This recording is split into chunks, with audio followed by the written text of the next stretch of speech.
This is The Inner Chief Podcast, episode 328. My mantra now is like, first you build it, then you buy it.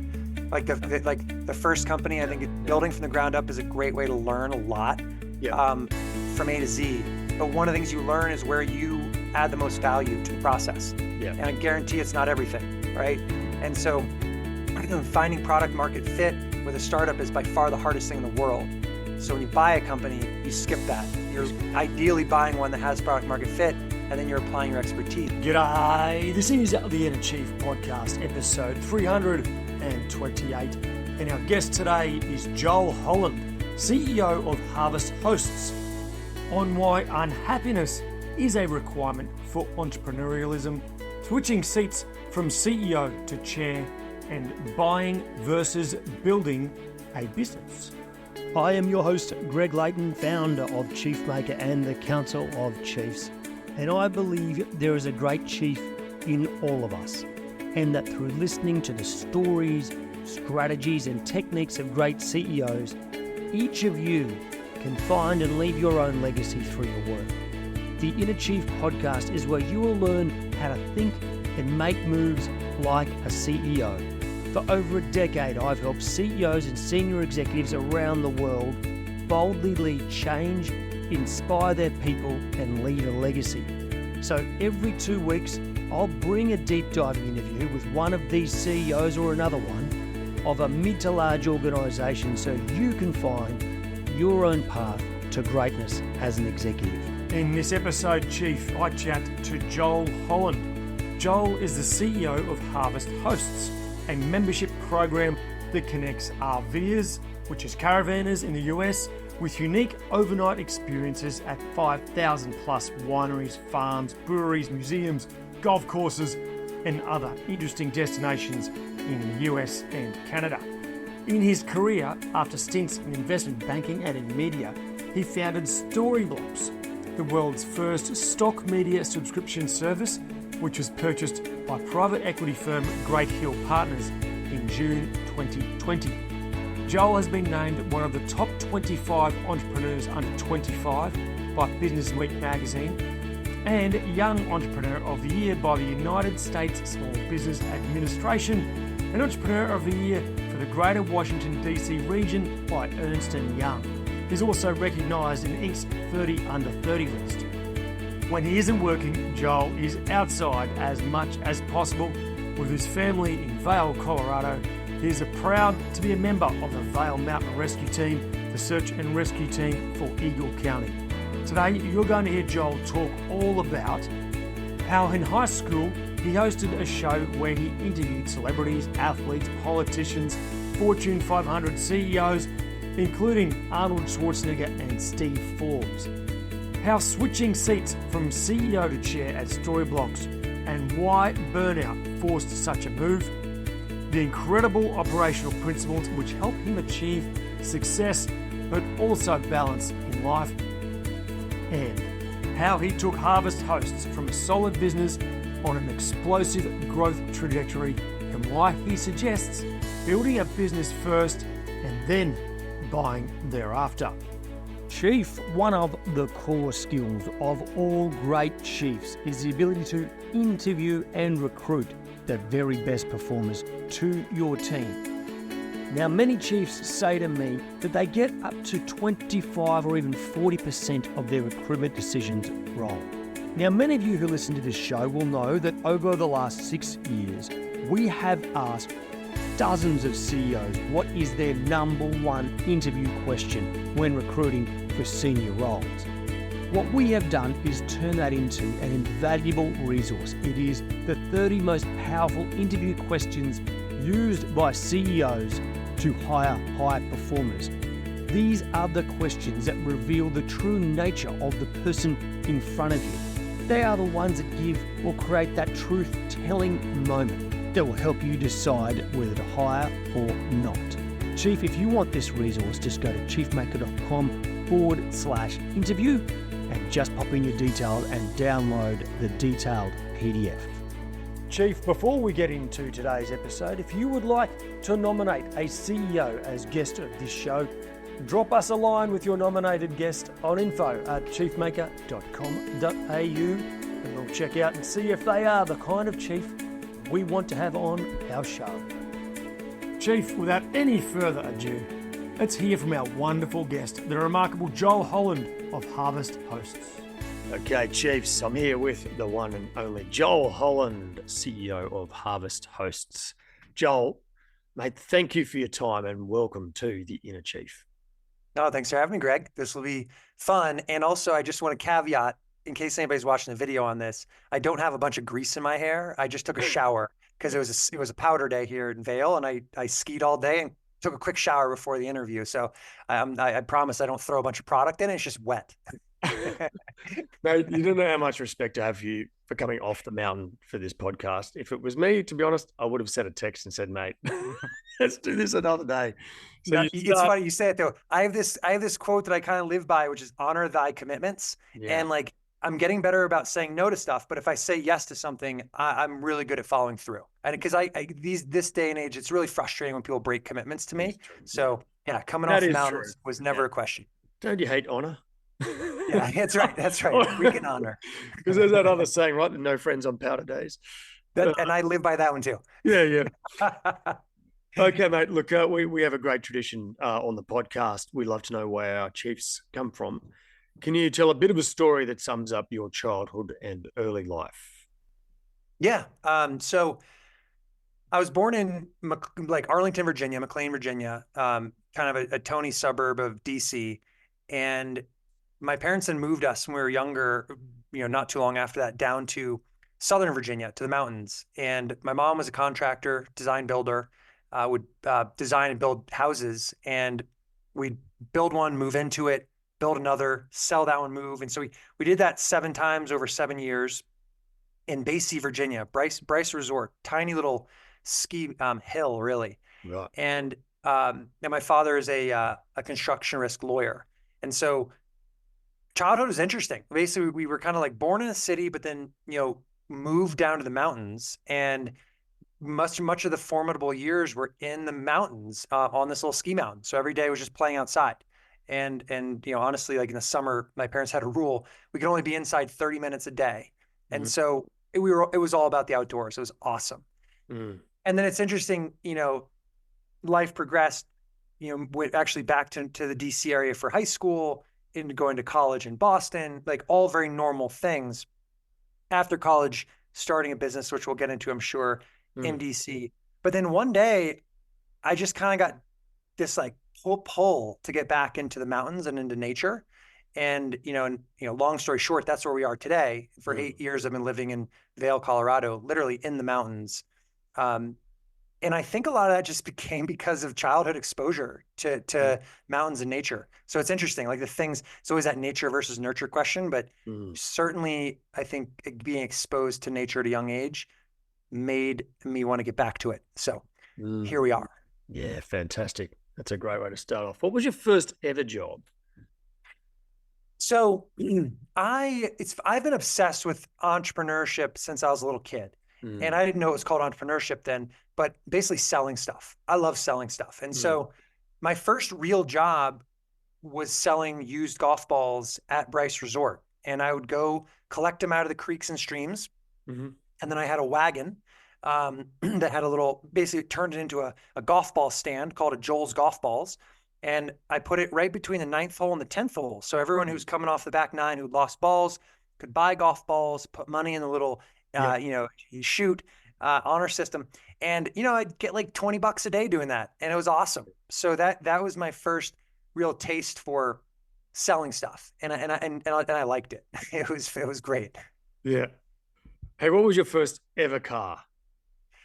That first ever car was a Pontiac Bonneville, 1996 Pontiac Bonneville. So it was my grandfather's car given to my father. And then my family used and abused it, and then I got it. Oh, so, yeah. Yeah, nice. Yeah. Hey, mate, early in your career, you got drawn into working with USA Today as this teen panelist, as a bit of an expert. How did that come about, and how has that shaped you being involved in the media that early? That's yeah, that's interesting because I was really young. When I was young, I liked to have an opinion and I liked to share it with other people, right? I mean, that's the truth of the matter. I hope that as I've gotten older, I've gotten a little more humble. But when I was young, I really liked to like broadcast my ideas. Mm-hmm. And so, this was before the days of the internet. Well, not the internet, but before the days of social media and easy sharing. And so traditional media was the way to do it. And so I had seen in USA Today, I was always an avid reader. I'd read they were looking for teen panelists to basically give input on topics of the day.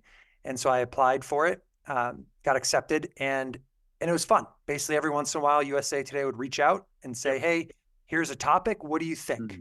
And I would give my opinion. And, and I liked it. I liked the way it felt to have an opinion and have it heard. And journalism kind of, I kind of followed that string for a while.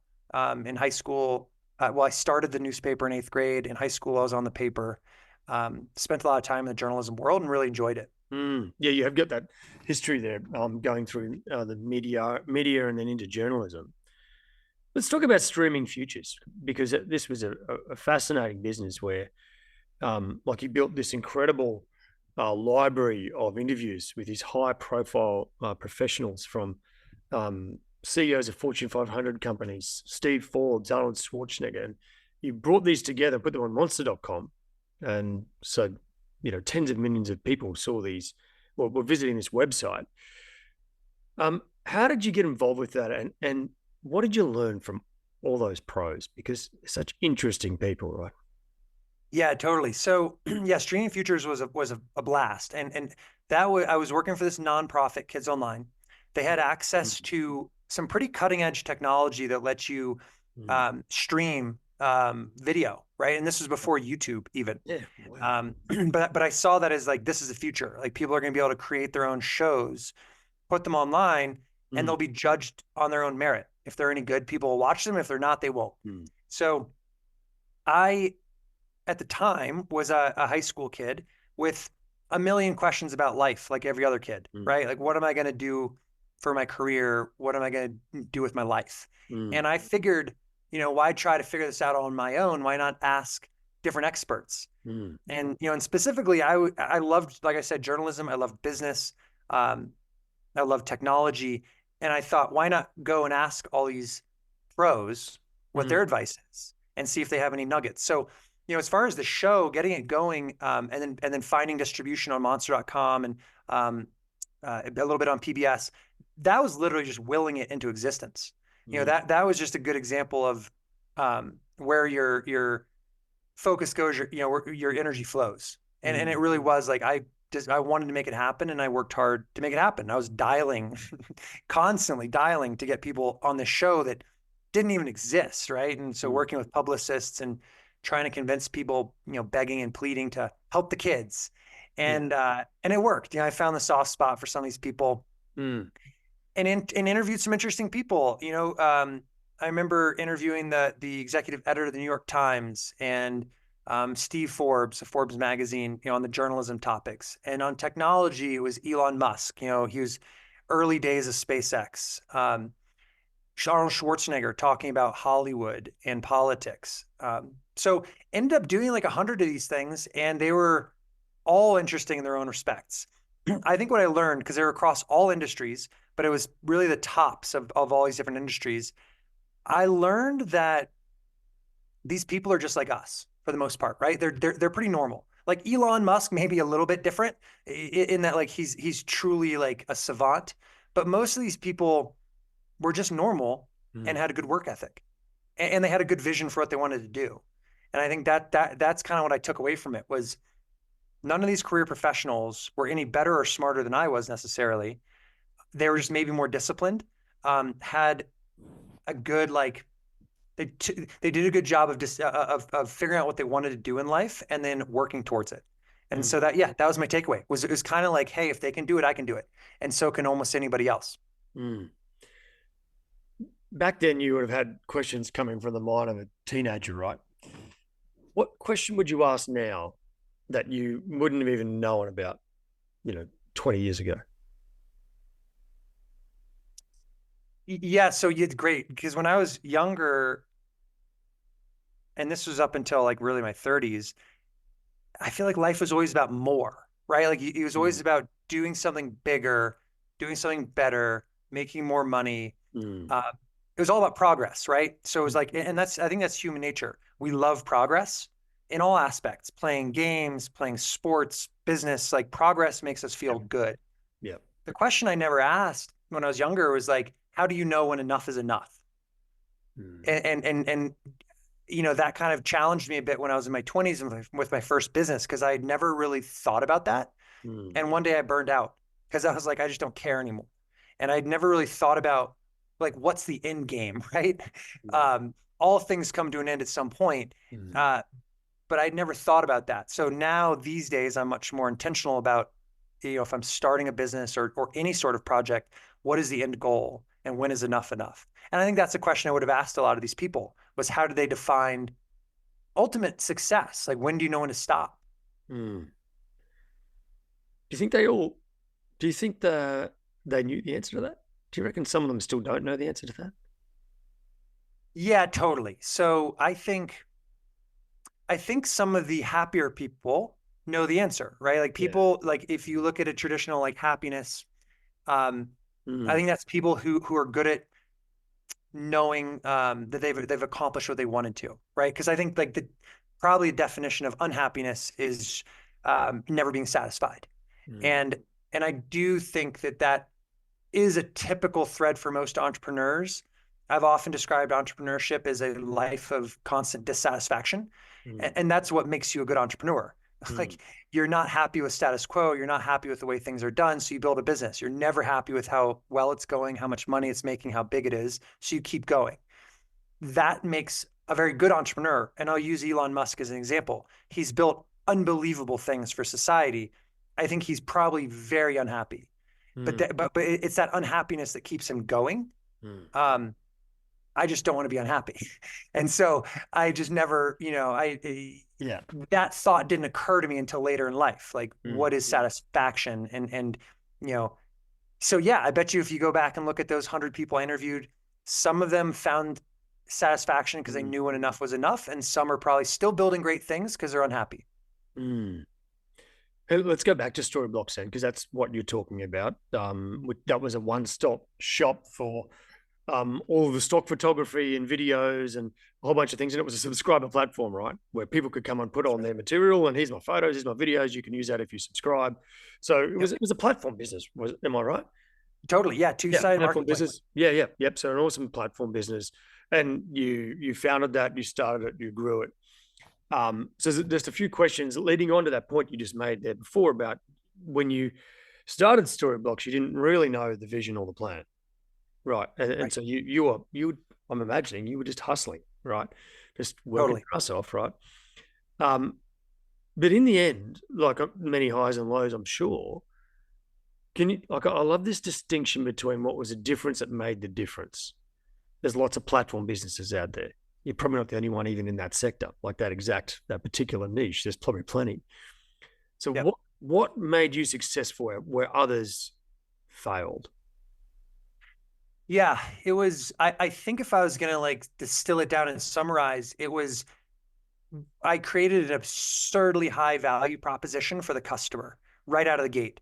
And it was a super low price for a really high value product. And it made it a no-brainer for people to buy and then enjoy, get in the money on, and then retain because it was a membership business. So they'd come back time and time again. They'd renew because they were getting value out of it. So that, I think, you know, I created the product for me. Like I as a personal user, I liked shooting video. I thought that it was crazy that stock video companies like Getty Images at the time were charging thousands of dollars for a clip. And I'm like, let's just turn this on its head. Like there's literally nothing in that equation costs that much. So it's simply, maybe greed's not the right word. They were charging as much as they could and good for them. I came in at $100, right? So I chopped it by 90% because there was still meat on the bone as long as we could get enough volume. And we did. So, you know, soon we had hundreds of thousands of members. And even though we were making $100 at a time, it added up. Before you started Storyblocks, you worked as a summer analyst, doing work on the sell side in M&A. And how did that particular point of your life shape you? Because your history prior to that was not, from what research I've done, was nothing in the financial side and M&A side. So what did that do for you as far as your understanding of business? Yeah, so I went to Babson College in Boston, and Babson is simply an entrepreneurial business school. So every major is a Bachelor of Science in Business. Yep. And you can focus on a lot of different things there. I ended up focusing on finance, and I really enjoyed finance and economics. I thought those two were just very powerful. I felt like if you understand finance and economics, you understand how most of the world works. And naturally, you know, and I did pretty well academically in finance, had very high grades, which meant I could get a job at an investment bank. And that tended to be what kids did, right? And this is 2008, amazingly, like right before everything cratered. And the kids who were good at finance did investment banking. And so I figured, you know, at this time I was already running the early innings of Storyblocks out of the dorm. That's actually how I was paying for, you know, school and all my, you know, food and fun. I was selling stock video. At the time, it wasn't a subscription yet, but I was literally shipping, you know, tapes out. Right. And so I had this summer opportunity to stay in Boston and go to Harris Williams and see what the investment banking world was all about. And so I did it. And, you know, I just wanted to see, I was like, hey, I qualify for this. I owe it to myself just to like pull that string and see what it's like. And it was interesting. It was hard. I mean, it was all the things you hear about investment banking, like, you know, long hours, hard work, pretty grueling, but it was also very educational because I got to see dozens of companies that were for sale, and I was on the sell side, you know, preparing the confidential information memorandums, and then calling potential buyers and trying to shop these companies. And so I got to see like how the sausage was made on the investment banking side on how did you value these companies? How did you present them? Who were the buyers? It was very eye-opening. Yeah. I think that I love your line there, how the sausage factory, right? Because how they finally prep businesses for sale is actually not very well known in the business world at all. Right. And such an incredible opportunity to get that education. Yes. Now, Chief, do you want to take your game to a new level or that of your people? Our mini MBA in leading high performance teams now has the highest NPS of any mini MBA style program in Australia at 91. Why? Because when you do the program, you get immediate and tangible performance improvement. You get dedicated time working on the business as opposed to away from it. We have a practical, real-world approach where we teach frameworks that you implement in your business as we go, and then you share and learn with your peers and with me as your coach. So the cost benefit is immediate, right? The weekly coaching sessions are live and you get a chance to ask questions direct to me and of your peers, and the time management is completely achievable because you're only spending a couple of hours a week on this at max, and those 2 hours are actually working on the business. So if you want to add something that really changes your game, that helps you become a real master of transformation and change, and to inspire your people and love your job, check out chiefmakeup.com/mini MBA. Okay, in 2016, so the business is growing, Storyblocks is growing. You move from CEO to executive chairman. Was that done for a strategic move, or was there a particular request? Why did you make that particular change? I mean, candidly, I was totally burned out by that point. Okay, right. And so, you know, I had been building this stock media company all through college. After college, moved back into my parents' basement and gave it a real go, and it went well. I turned down the investment banking offer. Which I'm glad I did. I don't think there was ever a question. Like for me, a 9 to 5 wasn't in the cards for me. Yep. And this thing, you know, and I grew it, and I grew this company, but it took a lot of work. And by the time I got to 2016, you know, 8 years later after college, like I was just burned out. I'd done too much for too long. I wasn't good at the time at knowing what I should be working on and what I should be delegating to others. And I was trying to do too many things, a lot of them things I wasn't good at, and I hated it. And it was a grind. And so by that point, I was just like so tired of the grind that I talked to my investors at the time and said, hey, I want to, step out and promote TJ, who was my chief marketing officer, great guy, to CEO. He has the trust of the troops. And I think that we can seamlessly do this, and I can still help as chairman, but I shouldn't be operational. And they agreed, and it worked great. It was scary to pull the trigger on that, but in hindsight, like really glad I did it. It's a phenomenal move, and must took him like a lot of courage, but wisdom as well. I wondered if you'd made the call or if the board made the call. That's interesting, right? You made the call. Yeah. No, that's even more impressive, if I'm honest. Like that, they'll tell you. You can ask them. I didn't get booted. I made the call, but I was. It's but okay I was if you did. No, yeah. I mean, look. Yeah. If I hadn't made the call, I guarantee you, another year in that position, I would have got it. They would have pushed because my heart wasn't in it anymore. Yeah, for sure. What was the best advice you got during that period? So one of my investors was a very data-driven guy, and it was from a firm that was all about using data to make good decisions. And we loved using data. I mean, we had a cultural value. We heart data. We still have that value at my new company today. But I loved doing A/B testing and multivariate testing on the website because we had a lot of traffic, and we could do all these tests where you might hit the website and see one experience and another person sees another one. And I got into it. And one day an investor said, this is all well and good, but you can't test your way into revolutionary concepts. All you can really do is iterative testing.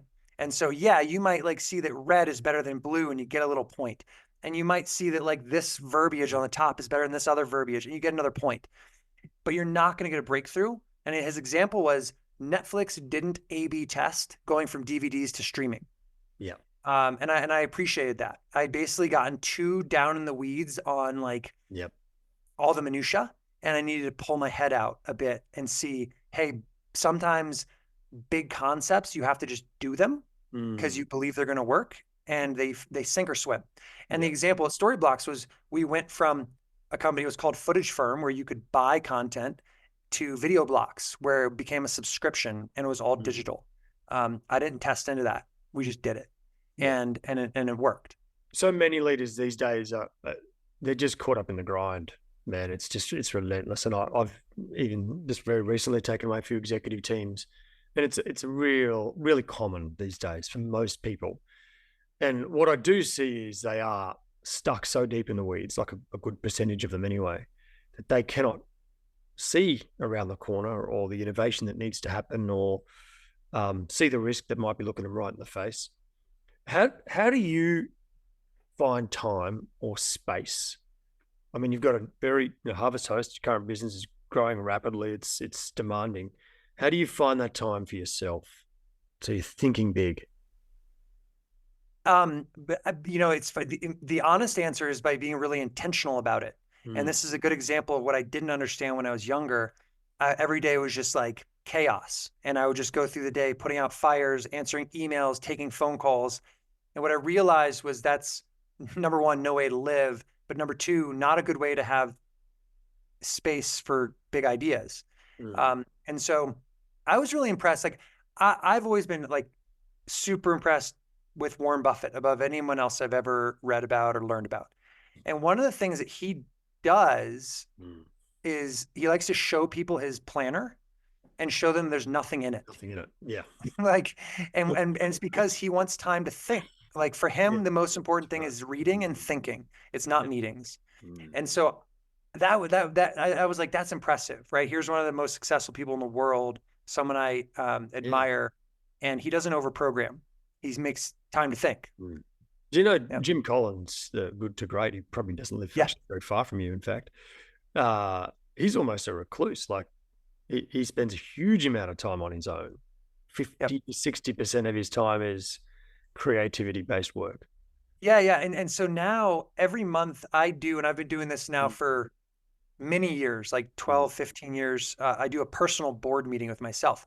And the idea was I used to go to all these board meetings at Storyblocks, and they were always effective. I'd prepare for them. I'd get all the data pulled together for the month. We'd ask all these great questions. And every time I'm like, man, that was really productive use of time. Why don't I do this for myself? So now I do a monthly board meeting. I actually have a presentation, a deck that I create every month, that I've done it for years. And I create goals for the next month. And then at the beginning of the year, I have a whole like layout of priorities. And so my priority stack for this year, and this is the same as last year, is family, work, play. And then written, it's like, of course, family's going to take precedent. Work is next. And then with all my free time, this time of year, it's skiing. Next season, it's golfing, right? Like, but I'm really intentional about it month to month. I'm like, here's actually how I'm going to use my time. And what that means is saying no to a bunch of stuff that doesn't fill those three things well.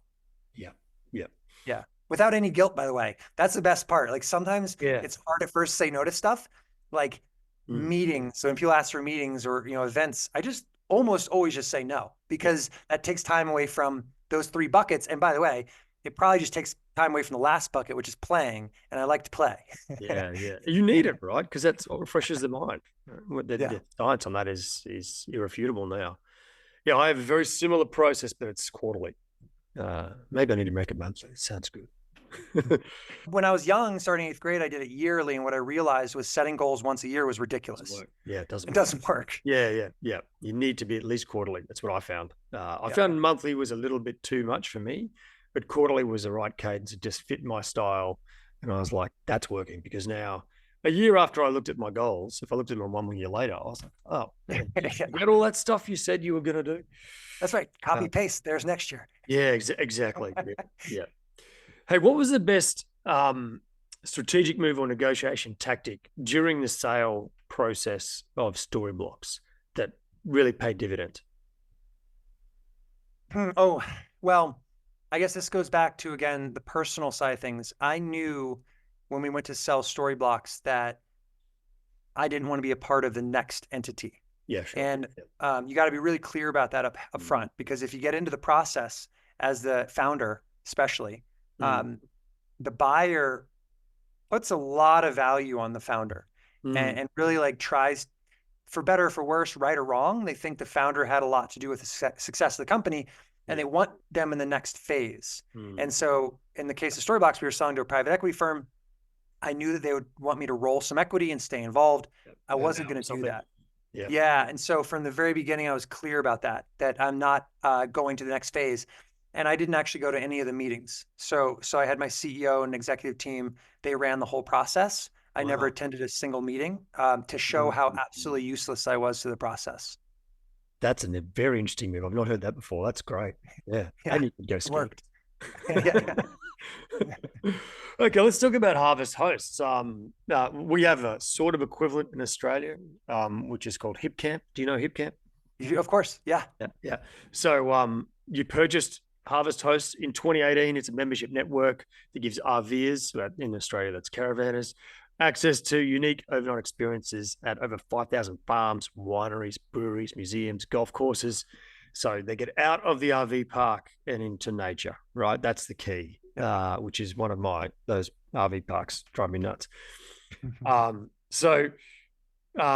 Look, this is different this time. So this time you don't start, you buy something. What was different about that? What was harder about buying it as opposed to building it? Yeah, I mean, so... Second question, by the way, is what was easier? Well, I was going to say, because honestly, the long story short is it's way freaking easier. Yeah. And and I think that my mantra now is like, first you build it, then you buy it. Like the first company, I think building from the ground up is a great way to learn a lot from A to Z. But one of the things you learn is where you add the most value to the process. Yeah. And I guarantee it's not everything, right? And so finding product market fit with a startup is by far the hardest thing in the world. So when you buy a company, you skip that. You're ideally buying one that has product market fit, and then you're applying your expertise. Yeah. Now, to your question about what's harder is having to outlay a bunch of money to buy a company that you know you could theoretically build yourself from the ground up. And so you're like, here I am. I'm going to pay millions for the thing. I know I could do this. That's hard. Yeah. Cutting that check is difficult, and then of course questioning yourself on like, am I overpaying? Is this the right price? Am I going to buy this and it's going to fall apart tomorrow? I'm going to lose everything, right? Like that, the financial investment is very real when you buy. The time and emotional investment is very real when you build. So it's really like, one hand, in the other, but like, yeah, that's what's hard, is turning over the money. But then after doing it one time, I've now bought 5 companies. It is so much easier. I mean, you basically find a company that you really like or believe in, is what I do. Something I personally just love, with a great concept, solid brand, and then ahead of time think about like, where can I add value to it? And so with Harvest Hosts, it was easy. I loved RVing. I'd fallen in love with RVing. I found this business that was a subscription-based business for RVers, caravanners, and I asked myself some simple questions, which were, if I buy this, and I paid a multiple of cash flow, which is how a lot of businesses are purchased. So I might have paid like 5 times cash flow, which effectively meant the business was returning 20% a year, 20% IRR, unless I screwed it up. And so that was the first thing I said was, okay, am I confident that I can buy this company and not screw it up? At least keep it going as well as they did. And if the answer is yes, and I felt confident that it was yes, I was like, I'm getting a 20% return on my money. That's way better than anywhere else in the market. I'm like, I couldn't invest anywhere and get that kind of return. Exactly. Here I can have, a cool business and get 20% a year. And then I said, there is upside. And what do I think it is? And I thought it was improve the technology and start marketing and advertising. And I felt that I could grow the membership base. And so then 20% is your low side. And then the upside was much larger, right? And ultimately bought it. I took this playbook from Storyblocks, consolidated all the things I learned over the years for pricing, technology, growing, a digital business. And applied it, and we grew the thing like 6,000% over 3 years. And it was way beyond what I had expected, but it worked within my thesis, which was worst case 20%, because I was confident I wouldn't screw it up. So that's it. Buy businesses that you're confident you can't screw up, and it's all upside. Yeah. We did a great interview with Jay Abraham a while back, and he spoke a lot about this incredible time in the history of business, where, because we have so many business owners retiring and going into the sort of age, the aging demographic, that there's just so many great opportunities out there. Millions of businesses. It's not thousands. There's millions of businesses being sold around the world. One of my little hobbies is to see if I can build like the Venn diagram of imagine 3 overlapping circles of what is someone's sort of superpower. And I'm sitting here thinking about you, and I'm wondering, is it finance, technology, and marketing growth? Is it those 3 together? Is that, plus you're just a nice guy and you've got loads of energy and hard work, but is that the it's really cool. It's really cool that you mentioned the Venn diagram, because this isn't a theoretical practice. This is a very real practice that I did when I found Harvest Hosts, which was, I like to do these as part of my monthly board meeting. I do 30-day challenges. And they're always different. But one 30-day challenge that I did was, I want to find a business in the RV space to grow, to basically buy and build. And every day I would look. But the reason I decided on the RV space was I did a Venn diagram of what I was good at. And in one, it was stock media. Another one was RVing. Totally different industries. And in the middle, where they overlapped, was memberships, digital products, and marketing. And those were 3 things that I was very confident in. And I thought, even though they're totally different products, like industries, I bet you there's more similarities than differences when it comes to marketing a membership product to an enthusiast base. What were the 3? Membership, marketing?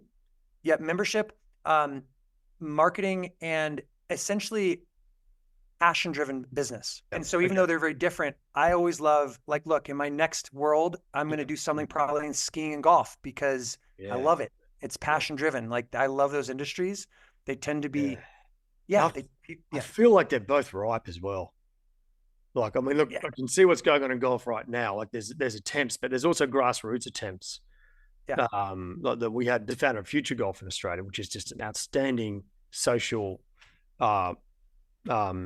membership thing where you can join this virtual golf club, and then they play events at all sorts of golf clubs rather than just one. And that's really cool. What's that called? Future Golf. I might have to simplement Future Golf. Yeah.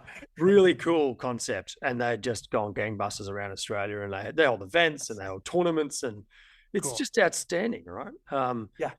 And skiing is right. I mean, anyway, that's another whole. Well, but it's funny. I think it's right for the right person, right? Like I think this is a fallacy that a lot of friends I've seen make. They want to buy a business, and but they solve for money, and so they look for an industry that has like a big total addressable market. That but I'm like, if you don't enjoy it, like it's not going to be like someone who doesn't ski is not going to run a ski business as well, right? Like that's why I've done well with RVing, is that I am an RVer. So I did well with stock media because I shot stock media. Like when you know and love the business, it's a lot easier to run a good business. What you're doing I'll try and modeling it, is you are solving for the customer, and because you have been that, and therefore you understand product market fit better than anyone. Totally. And it's awesome because then you go, when you're thinking about new products and you're in these meetings, it's not hypothetical and it's not academic. The question is like, would I use this? Exactly. It cuts through a lot of the noise. Yeah. What was the hardest part of the post-purchase process? So you bought Harvest Hosts, you're in the seat now. What was the hardest part? Prioritizing what to do first and then in what order, because I knew I bought it knowing all the things I wanted to do, and I was like hyped up and I want to do everything all at once. And you can't do that, right? And so I had to figure out like, what did I want to do first? Like grow the host side, grow membership, improve marketing, improve technology, build a new app. That was tough. It was tough to later in business, it becomes clear there's only so many things you can do. You're looking for things to do, right? But when you first come into a business, you're all excited and there's a million things you can do. Figuring out how to prioritize those million things is stressful. Yeah, it is stressful. So, okay, everyone is at work today going, how the hell do we prioritize all the things in front of us? How did you do it? How did you work that out? This is where being the customer helped. Yeah. As an RVer and as a member of Harvest Host, and I joined before I bought it and I used the product, I simply solved my pain points first. And that made it a little easier. Sure. I was like, they don't have an app. Let's build an app because I'd like to use an app. They don't have enough hosts. Let's get more hosts. I don't see them advertising on Facebook. Let's start advertising on Facebook, right? Like, so it was all the things that I personally thought we should fix first. I did that. It reminds me of this great question that Bezos has at Amazon when they get stuck and don't know what to do. The question they ask is, what would the customer want us to do? Yeah. And I've always loved that question. I like that too. His other quote that I like, and that was the inspiration for how I priced Storyblocks, was, your margin is my opportunity. Yeah, wow. When he looks at competition, and there's no race to the bottom if you start at the bottom, right? And so that actually made Storyblocks a lot more defensible, and it's made Harvest Host more defensible because we have a fantastic product for an absurdly low price. Yeah. And so if you're a competitor looking at coming into this market, there's no margin left, right? Like we've taken it to the bottom and we've done it at scale. So you're not going to, the old mantra, better, faster, cheaper. You're not going to do it better than us. You're not going to do it faster than us. You're sure as hell not going to do it cheaper than us. Yeah. So it's going to have to be something totally different. Yeah, that is outstanding.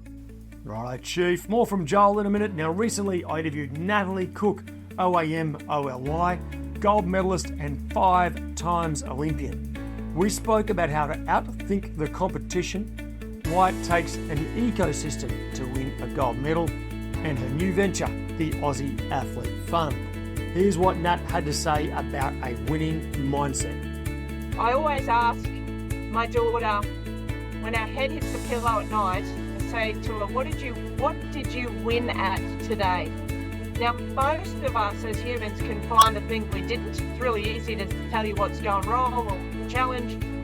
But when you sift and sort through all of the challenges and get to the one thing that went right in the day or that you feel like you won at, and you go to bed at night sleeping on that, you wake up the next day ready to go again, right?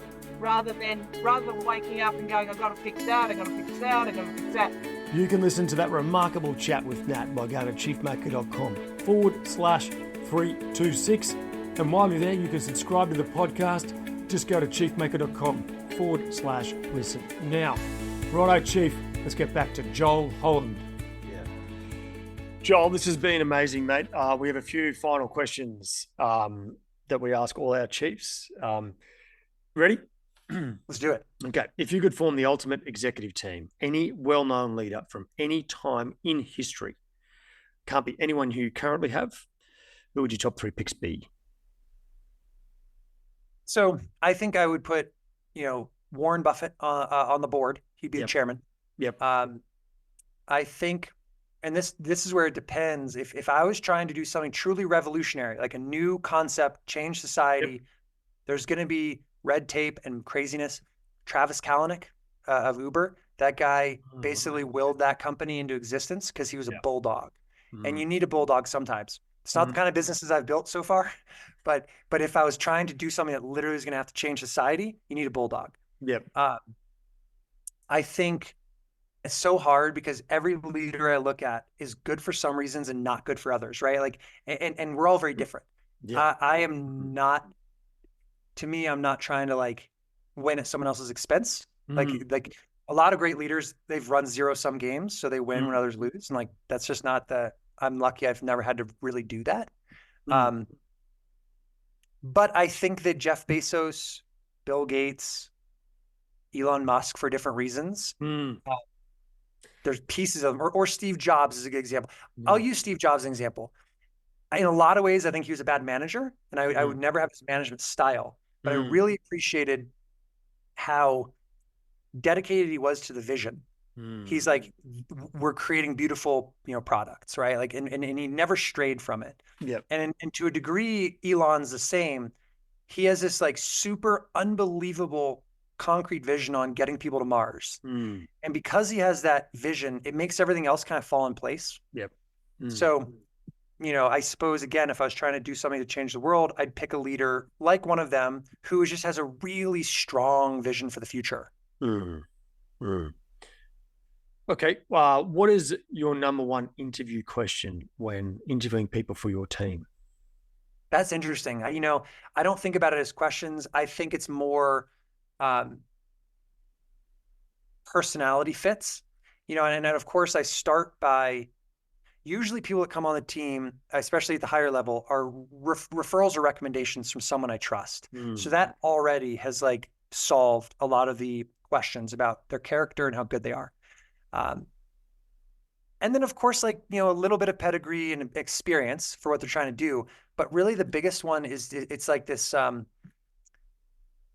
it's where data falls apart because it's getting, I can tell, right? And I suppose like some people are just good at knowing who they want on their team. I can get to know a person pretty well, pretty quickly, maybe over time, but just know that they're going to be able to do what, we're trying to do. Yeah. And it's not usually from a certain set of questions. It's more just kind of getting to know them. Okay. Couple of final ones, mate. Can you nominate another CEO you hold with great respect you think should be on the show? Yeah, probably TJ Leonard, who's the CEO of Storyblocks. I mean, he and I were very different as leaders. Yeah. And he was much more of your actual traditional leader. Like he was a leader, and I was an entrepreneur. And so I was like a growth hacker, and I had a product vision, and like, but then he was an actual like manager. And so I think that was cool. We're very different. And since when I left the company, he more than doubled it in size, team-wise, hundreds of employees. Everyone respects him for his leadership. So I think he'd be a great one. Excellent. See if we can get him on the show. Okay. If you could lead any company in the world, I'm going to say existing, right? Other than your own, what would it be? Yeah. Any organization, could be not-for-profit, could be anything you want. It's funny. It's not the most exciting answer maybe, but I love the company All Trails because they're an app for hikers. It's all the things I love, which is it's a membership, it's a digital product, it uses user-generated data, right? It's essentially a marketplace of information. Yep. And they have scale now. So they have like every hiking route, everyone uses them. They've got the first mover advantage, and it gets people into nature. And so, and they have an unlimited TAM, like everyone could potentially use this product. Yeah. And that's the only thing, as I sit today with Harvest Host, like we have a limited addressable market, right? It's RVers. There's a lot of them, there's millions, but like hikers, hundreds of millions. So I've always thought that company's pretty cool. Yeah. Wow, that does sound cool. Well, I've got the app, right? So there you go. Yeah. See, there you go. Yeah. Okay. What is a final message of wisdom and hope for the next generation of chiefs? It might sound contrite, but it is one of those things I learned from all those professionals I interviewed. If I could do this, and I've done it a couple of times now, a couple of different businesses. If I can do this, literally anyone can do it, because I wasn't a remarkable student. I don't have some remarkable IQ. I don't have any sort of special gift or anything like that. I just simply did it because I wanted to do it, and then had to work hard, right? But I think that's the thing, is like anyone can do it. You just have to do it for the right reason. Know what you're trying to do. Like, don't just get into business because it's a cool thing to do. Make sure your heart's in it, and then be diligent, right? Like, and actually work hard. Like, you're not going to get. Unfortunately, hard work is always going to be a necessary part of the equation. Yep. Unless you want to dabble in crypto. So high risk, high return there. Yeah. Hey, Joel, thank you so much, mate. I appreciate your time and energy and for coming off the mountain on a powder day. Well, really appreciate it, mate. And thank you for all you're doing too. I mean, you're revolutionizing an industry and getting people into nature. That's pretty special. Thank you. Man, thanks, Greg. Chief, that sums it up for this week.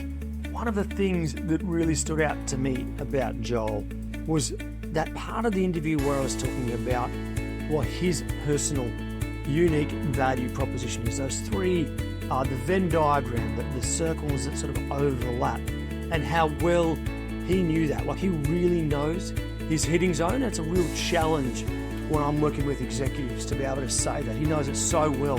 And I just wonder, do you know what your little hitting zone is, your unique value proposition? That is a great lesson to go with all the other lessons that came from Joel today.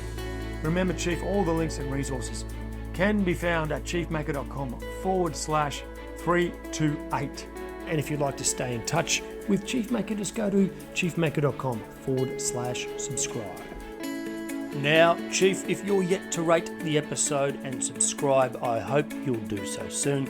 It helps others see the magnificent value that the chiefs and gurus on the show bring to their life and career. So make sure you hit subscribe on your podcast app now, give it a 5-star rating if you think it's worthy, and leave a short review about your favourite episode.